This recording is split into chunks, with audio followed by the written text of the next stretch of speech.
Joe Rogan has long campaigned for weight cutting to be outlawed, not least for the negative impact the practice has on fighters. It also allows much larger men to fight in a division which is nowhere near the weight they actually walk around at, which has led Rogan to describe it as sanctioned cheating. Today we're discussing Rogan's claims, plus his reaction to Israel Adesanya losing the title, so stay right where you are. First up, Logan Paul has been discussing never appearing on Rogan's podcast. Logan Paul is the host of his own successful podcast, but appears to harbor a slight resentment towards the world's most popular podcaster in the shape of Joe Rogan. The UFC's color commentator is known for having a wide and diverse range of guests on his show over the years, but sadly for the older Paul brother, he hasn't been one of them. Rogan also hosts MMA and combat sports fighters on his podcast under the heading The JRE MMA Show, but considering Paul has never won a fight in his life, he cannot seriously expect to be invited onto that one. Paul was recently interviewed by Fred Beck of the Fred Talks Boxing Show at the DAZNX Series 0003 Misfits boxing event, where he was asked why he has never appeared on Rogan's show. The older Paul brother instantly fell silent whilst he pondered the question before revealing that he's never been invited. He went on to say, "Invitation is the finest form of flattery. I guess I just haven't got mine yet," which of course isn't how that saying goes. Paul is still a highly divisive character in the world of combat sports, and Rogan surely wouldn't want to risk the wrath of purists by having someone like him on his show. However, Paul is clearly angling for an invitation to Rogan's podcast, as he has previously discussed the same topic on Andrew Schultz's show. It's likely that Rogan simply isn't interested in having him on. What do you guys think?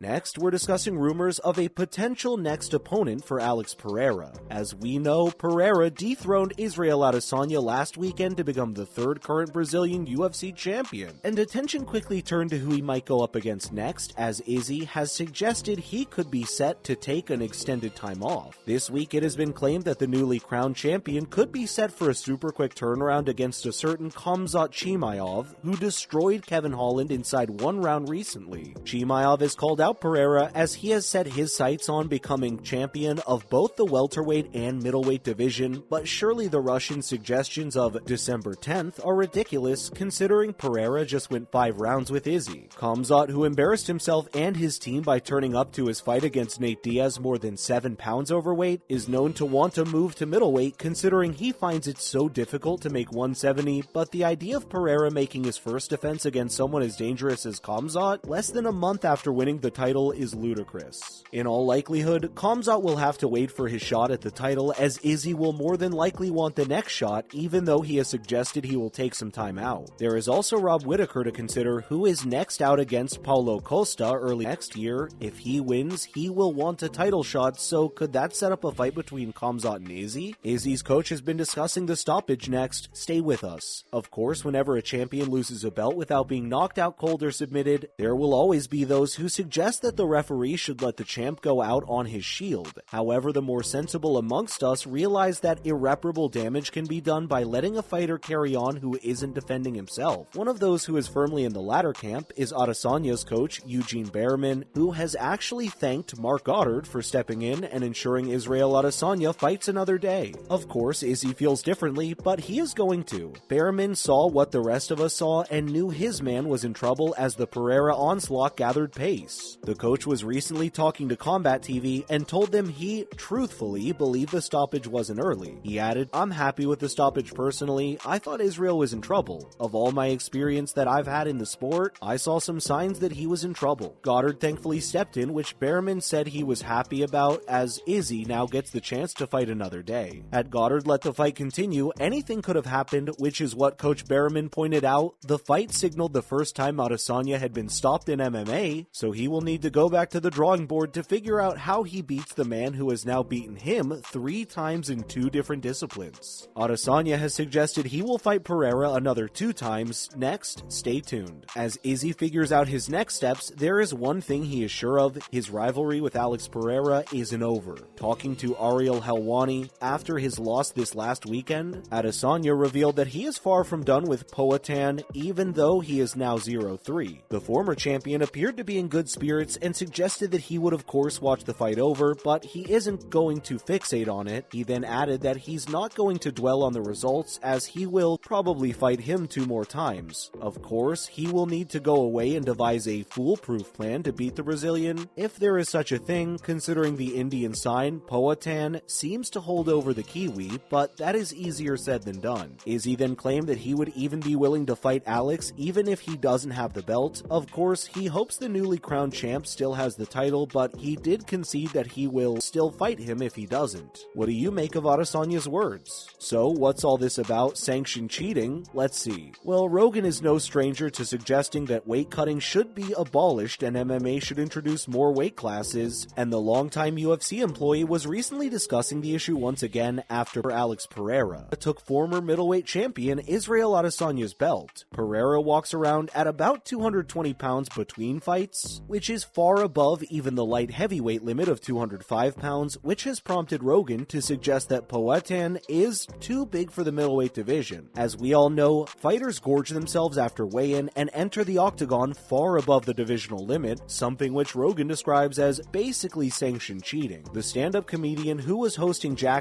legend Steve-O on his podcast last week was responding to a question from his guest who had asked if Pereira really came into the fight at 220 pounds. Rogan, who himself competed in Taekwondo in his youth, responded by saying, "He could have been, yeah. He certainly gets above that in between fights. He has a hard time making 185. It's a BS thing. It's basically sanctioned cheating. It really is, but everybody does it." Whilst he is correct that everybody does it, it would make things much fairer if fighters were forced to compete at their natural weight. However, it would be terrible for people like Paddy Pimblett, who is known to balloon up to around 200 pounds outside of fight camp. Give us your thoughts on Rogan's words below. Rogan has also been discussing Adesanya's post-fight demeanor next. Stay with us. As Alex Pereira stunned the world last weekend by dethroning middleweight champ Israel Adesanya, the Kiwis camp and fans quickly suggested that the stoppage might have come a little early. Adesanya appeared out on his feet with his hands down by his sides and clearly wasn't defending himself, so Mark Goddard quickly jumped in to save him from further punishment, and rightly so. Rogan himself gave his views on the stoppage, saying it was good and that we didn't need to see Izzy with his eyes rolled back behind his head, which again is absolutely correct. However, the podcast host then suggested that Izzy acted like a king after the fight as he took the loss on his chin. Adesanya had joked that he would like to see Steve Mazzagatti brought back, who Rogan explained was a referee that was famous for letting fights go on way too long, before adding that he handled the situation very well. Adesanya, who had previously been beaten twice by Pereira in Glory Kickboxing, appeared on Andrew Schultz's podcast shortly after the defeat, where he was laughing and joking with Rogan's old mate. Joe then added, "He handled it very, very well.